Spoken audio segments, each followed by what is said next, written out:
Hello beautiful soul! Welcome back to my channel. This is Michang Amir from Japan, Kabayan Scorpio. This reading is for you. Tingnan natin ang iyong September 7 to September 13, 2025. Maraming salamat muna sa mga subscriber, new subscriber, cross-watcher, at sa mga bagong pasok dyan. Welcome na welcome kayo sa bahay ni Ate Aimee. Salamat din sa nakataba ng puso ninyong mga comments at sa mga nagpa-personal reading. Marami pong salamat. Kung gusto niyo na energy niyo lang talaga, ang gusto niyo makuha natin, all the details is in description below. Pakicheck na lang. Energy reading tayo, ano man ang gender mo, ano man ang edad mo. Tatandaan nyo palagi na kayo pa rin ang makapagpapabago ng inyong buhay. Meron tayong Sagittarius, Scorpio, Libra, Pisces, and Sagittarius. Oh, there's a duty, no? May mga bagay o may mga duty ka na gagawin. Siguro may mga ipaprogress ka, ganyan. May mga wish come true na need to progress, may mga need to move, ganyan, no? Ang sinasabi dito. And then also, yung iba dito, there's a burden. Ay, sorry anak. Kinuha ko yung tissue Nabaksak yung anak. Halika dito. Bumaksak siya. Okay. Iba sa inyo is may mga burden situation. Yan. May mga big problem or may mga pinag-iisipan kayong nalulungkot kayo, nagsiself-pity kayo sa iba or any na may lungkot o may mga kalungkutan kasi ako nakita. No? Iba dito big problem. And then also, have faith lang na sinasabi dito. May mga sitwasyon na kapagpapahatak sa'yo sa nakaraan. Meron tayong man, maaring itong man na to is malapit sa'yo. Or maybe this is also you, Maari din na itong lalaki na ito is magkakaroon ka ng questioning, quarrel, pwedeng husband mo siya, pwedeng kapatid mo siya, or pwedeng kung sino man siya, pero related siya sa'yo. Sa nakikita ko, pwedeng siya yung nakapagbibigay sa'yo ng lungkot, pwedeng nakapagbigay siya ng disappointment sa'yo, or siya yung problema mo sa buhay. Or pwede naman sa sarili mo, kung lalaki ka, ang dami mong pinoproblema in life. Ganyan. No? Pwede rin may mga sitwasyon din na sinasabi dito related to finances, ganyan, related to wealth, abundance, business man yan, or negosyo man yan, kung ano man yan. No? Siguro handin yung thinking about dun sa sitwasyon, ano? So, iba naman dito sa love, no? Ang nakikita ko to, someone need to heal, or may mga sitwasyon na kailangan mag-heal, no? Ang sinasabi din dito, may mga sitwasyon na kailangan panindigan, mag-focus ka sa purpose mo, sa mga main concern mo. Kailangan sa'yo is confidence, ang sinasabi dito. And then sinasabi rin dito is take it action. If you want to grow, achieve something into your life, or positivity happen, is kinakailangan mong mag-action. Ang sinasabi dito. Iba dito kasi extension yun no? Magkakaroon ng extension sa mga lungkot, sa problema, sa pinagdadaanan, ganyan. Sa iba naman sa iyo, kung mag-action kayo, yan, is magkakaroon ng maganda situation. Siyempre, may mga kasiyahan. No? May mga kasiyahan na darating. May sinasabi na pagtulong Hindi ko alam kung may tutulungan ka or may tao na hihinga mo ng tulong o may taong manghingi ng tulong or tutulungan mo. O diba? Parang pare-pareho naman sinabi ko. Basta yun, may pagtulong situation ako na nakikita dito. No, medyo na problema kasi iba, no? Dito. Yun. Sa iba is, there's a love no? There's a love na, may sakit ba kayo sa puso? Or may taong may sakit sa puso? Or may tao na,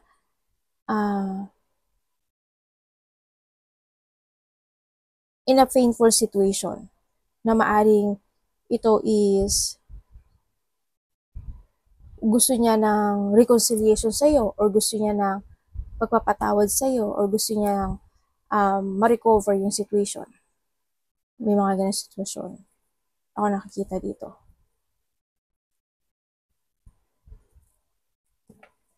Tingnan natin. Ano energy ni Scorpio? O may sakit sa bandang dibdib. Yun na nakikita ko dito. Energy ng universe.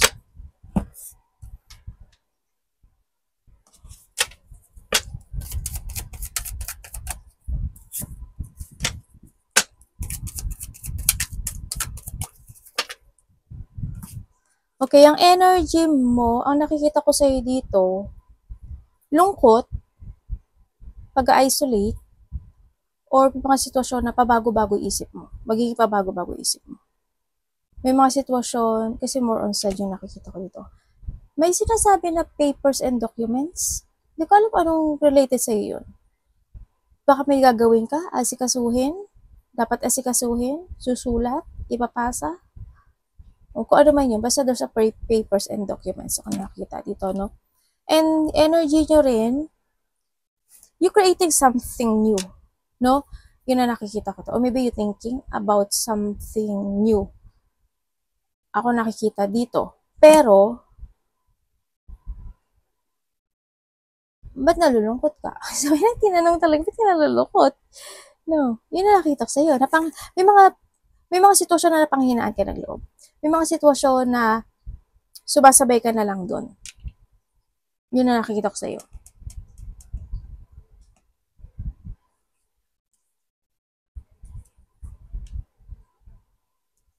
Malungkot ka eh. Sabi dito, hindi ko alam kung ikaw or someone, may mga sitwasyon na hindi ka mapakali. Yun na nakikita ko dito. May mga sitwasyon na nawawala ka sa, pwedeng na nawawala ka sa purpose mo, pwedeng nawawala ka sa focus, maaaring ganun sa iba, no, may mga ganun sitwasyon. Hindi naman kayo lahat to. Maaaring iba sa inyo ganun. And then also, may mga gusto kang aksyonan.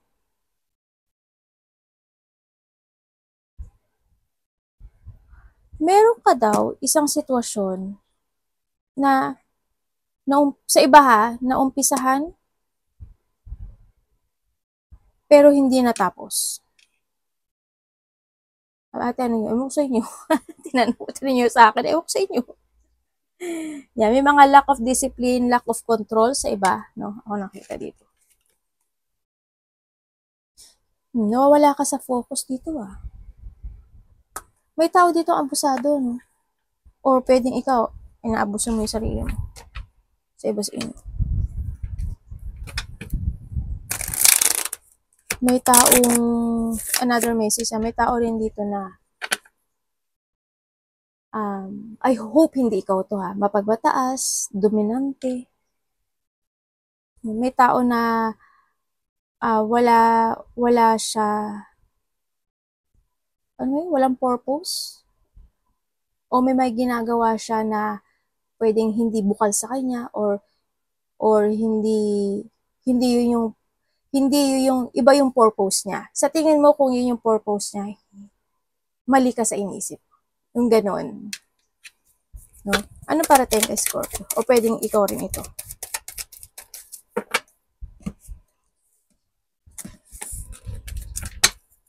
Parating.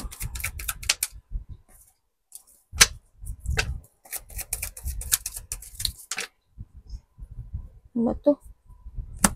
Ang parating sa'yo, andito talaga si 36, ano? Parating sa'yo, may sitwasyon ka daw na, lalakasan mo yung sarili, lalakasan mo yung loob mo. Ganyan, magpapakatatag ka, magpapakatibay ka, ganyan. Yun na nakikita ko dito. Kahit na nahihirapan ka, or mga struggle, problem, burden, situation. Parang hindi yung sitwasyon na may mga itatago ka o i-hide mo yung feelings mo sa iba sa inyo.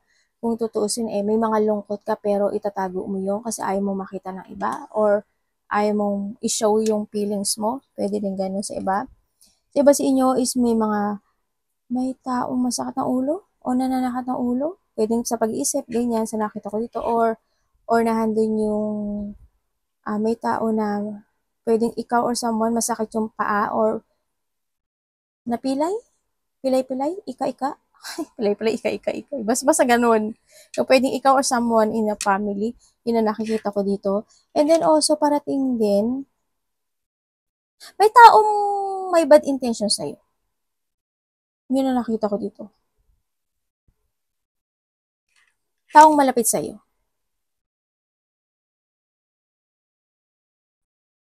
May bad news ka eh. May bad news. there's a revelation or merong sitwasyon na mabibigla ka na lang. Yun na nakita ko. Pwedeng mabibigla or masyashock or something.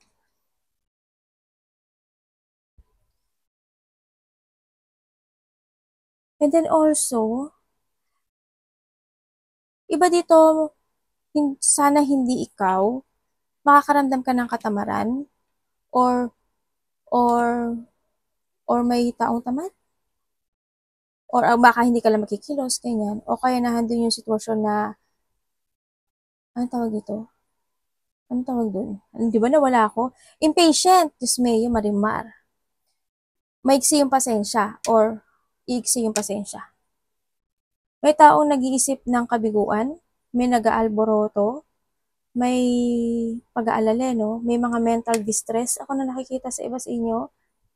May tao dito na bad temper. Connected siya sa'yo. But hindi ko alam kung moody siya o bad temper lang siya o yan. Sabi siya, may tao rin na mahina. Ano to? Napanghihinaan ng loob o mahina? Ganun. Nalalack of, nalalack of ambition ka sa iba sa inyo. Tuloy ba sabi ko sa'yo, parang hindi ka nakaka-focus sa achievement mo. Nalalack of ambition ka kasi dito sa nakikita ko dito. Kumbaga, kung sa pera, mas maraming example ko lang, mas maraming lumalabas ng pumapasok. Ay, sorry sa mic ko. Yun. Meron daw hingi ng tulong sa'yo or may tutulungan ka? Or handun din yung, there's a gift, no? Maaring may makaka-receive ka ng gift or makaka-receive ka ng pagmamahal, sabi ko kanina, or ikaw ang bibigay nun. May kakaroon ng union or getting together, either close relationship, pwedeng family unity reunion, may mga coming home din ako nakikita. Maaring pupunta ka na probinsya, pupunta na ibang bansa, uwi ng Pilipinas, or someone pupunta sa'yo, no? Kung sa may mga surprise parties event, ako na nakikita sa iba sa inyo. Oo nga, may hihingi ng tulong sa'yo.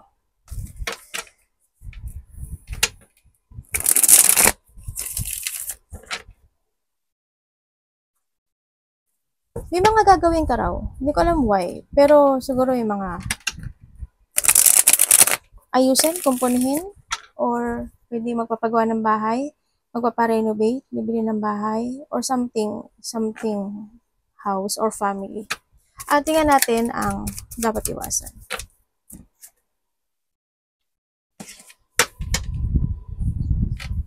Ay, ganun. Ganun po ba? Scorpio. Dapat iwasan. Teka lang, ating iPad. Makisama muna iPad. Ang dapat mong iwasan is yung maging bitter. Siyempre, isa yun, di ba?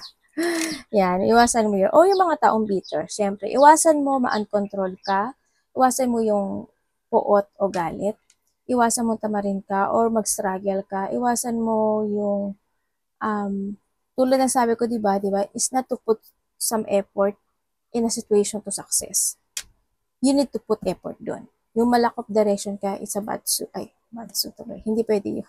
Hindi pwede. Pero nasa sayo ito, ha? Sa sayo yan kasi, syempre, ano mo naman yan? Buhay mo yan. Yan. Iwasan mo yung mga tao na nina-backstab ka, niloloko ka, pinagtataksalan ka, behind your back, ano yung mga hindi maganda ginagawa, ganyan. Yan, umiwas ka na lang. Ma-misalignment, umiwas ka, no? Yan. Iwasan mo yung, syempre, yung matataas ang ego or ikaw being a high ego, ganyan, vice versa. Yung mga disagreement, yung mga hindi pagkakasundo, o yung mga tao na ayaw sa'yo. O no. Nagmamadali itong dalawa. Sorry Yun, iwasan mo na lang yun. Yung mapanghinaan ng loob, iwasan mo rin. And then, iwasan mo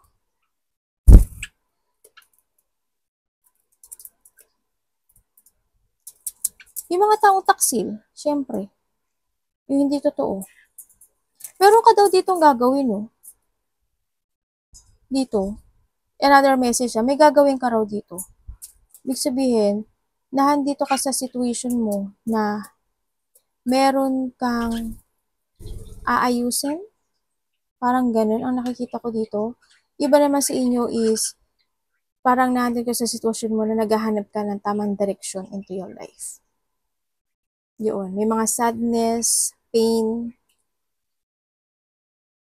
yun ang nakikita ko dito sa iyo. Pero may mga aayusin ka raw. Parang something need to fix. Parang ganun.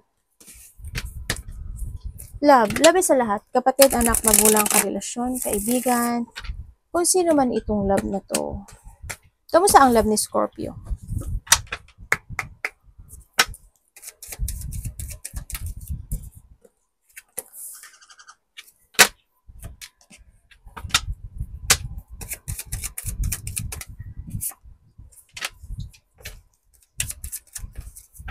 Uy, may inaalala. Kung kayo, ate, single ka? Sa mga single,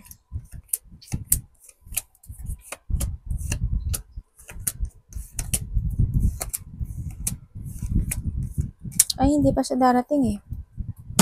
Patient lang daw muna. Sabi dito.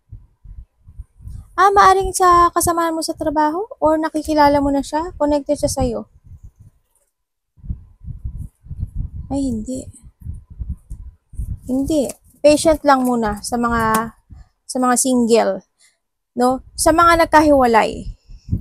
Sa mga nagkahiwalay, may tao dito na gusto niya ng new beginning sa'yo. Or maybe this is you ha, they still care. Gusto niya ng recovery or gusto niya ng pag-uusap sa'yo bagong umpisa, no? Ang nakikita ko dito, anak, dami dayo. Sorry, dami.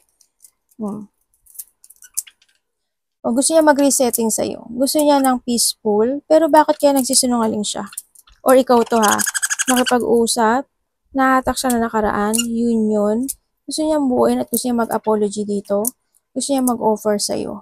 No? May offering ako na nakita. Pero ang hindi ko lang maintindihan sa kanya, bakit sarili niya lang iniisip niya? Parang more on self ito, no? Sa nakikita ko dito, sa mga nagkahiwalay. Okay, sa mga in relationship. So, in relationship naman, ang nakikita ko dito sa relationship, kung kayo is nagkaroon ng sadness or nagkaroon ng hindi pagkakaintindihan in the past is, maaaring ikaw or siya, ang nakita ko dito, gagawin niyang lahat para lang magkasundo at magkabati muli kayo. Yun ang nakikita ko dito. Sa relasyon. Mahal niya ba ako, te? Sabi niya, still care. Nandun naman yung, maaaring ikaw ito ha, or siya. Yung tao kasi na to, still care pa rin siya. Sa nakikita ko dito. Parang hindi yung sitwasyon na, yun nga, tulad ng sabi ko kanina, doing my best. Yan. Para magkaroon uli ng magandang connection. Yun na nakikita ko dito. O kaya naman kung hindi naman kayo nagkagalit o hindi ka nagkatampuhan, isa sa inyo ginagawa yung lahat para lang wag mawasak yung relasyon na ito. Yun na nakikita ko sa iba.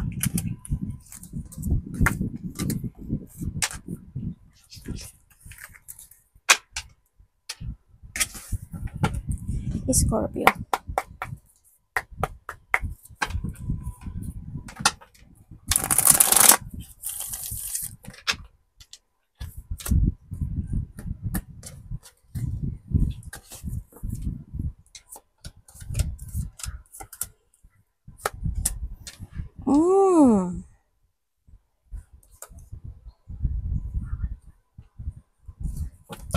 Okay, so nakikita ko sa'yo,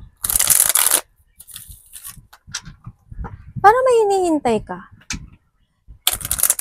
Parang you're feeling stuck in a situation, ano? May mga sitwasyon na on and off yung action mo, ang daming tumatakbo na questioning sa isipan mo, sa nakikita ko sa'yo dito.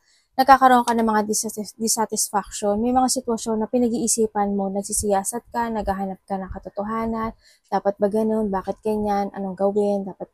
May mga ganun sitwasyon ako na nakikita sa'yo, no? And then, ang sinasabi rin dito is, nasa sa'yo. Kumbaga, alam mo sa sarili mo kung ano yung mga bagay na kailangan mo i-let go o ayusin o aksyonan in life. No? Sinasabi dito, kumbaga ibinibigay na sa iyo yung sign. Ikaw na lang siguro hindi kumikilos. You want to follow your heart. Gusto mong, may mga gusto kang i-move na situation. May mga gusto kang pukusan na situation, pero maaring hindi mo kapasure, maaring ganun sa iba, or stuck ka talaga, ganyan. Or pwede rin naman na not willing to let go ka lang yung sa mga interest mo na meron ka sa ngayon. Ganyan. O kaya, sinasabi rin kasi ng universe na I always giving you a sign or I always offering you something, opportunity, but you cannot recognize the message. Sabi niya ganun. Kaya, o kaya naman maaring nare-recognize mo yung message na yon pero sinasabi mo na, pwedeng hindi pa ngayon. Baka next time. Maybe later. May mga ganong situation ako na nakikita sa iyo.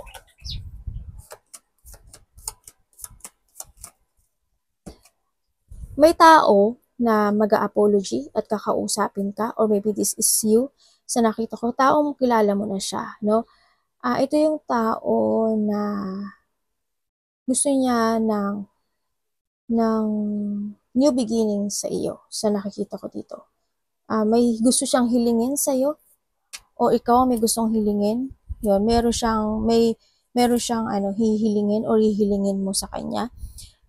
Someone want forgiveness. Ako nakikita dito, magkakaroon o tatahak ka ng bagong journey into your life.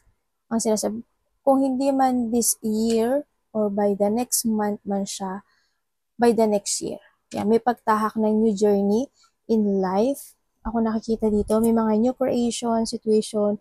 Ang sinasabi rin dito is may mga sitwasyon na magtatapos na sa buhay mo or magkakaroon ng mga transformation. May paglipat din kasi ako na nakikita dito. Unexpected change happen into your life. Sinasabi din dito, there's a victory and success happen. Ang sinasabi dito. And then also, is mailelet ko ka or something end of a cycle situation. May mga pagbabagong mangyari. No? May mga moving on situation or i-let go or may mga pagsasaayos na gagawin. Pwedeng maglilinis ka, pwedeng mailelet go ka sa buhay mo, pwedeng maglilinis ka ng kwarto, bahay, kung ano man yung paglilinis na yan, sa nakikita ko. At saka may paglipat din kasi ako na nakikita sa iyo. May mga pufukusan ka na bago this time sa nakikita ko dito. And then, magiging busy ang iba. Ang sinasabi dito, maari din yung iba sa inyo ay may traveling. No? Malayo man yan o malapit, pero may pagta-travel o may mga lakad ka na gagawin. Ganyan. Yun ang nakikita ko sa iyo. May mga opportunity and new idea coming. Renewal is coming. Sinasabi rin dito. Sabi dito, you need to save money. Maring iba sa inyo is may problema ako sa business or sa pera o sa stability. Yung marami kang wishful thinking, may mga daydream ka o pinapantasizing ka. Ang sinasabi rin dito. Pero sabi dito, you need to trust your intuition to make a decisions right. Be patient to make a choices. Huwag ka magmamadali kasi baka ikaw is maging tower. No? Ang nakikita ko to. Pero pag-isipan mong maigi. May mga kinakailangang i-heal, tulad ng sabi ko kanina, umpisa pa lang. Yun na nakita ko. May mga kailangang aksyonan at fokusan. Yun. Arigato naman, God bless.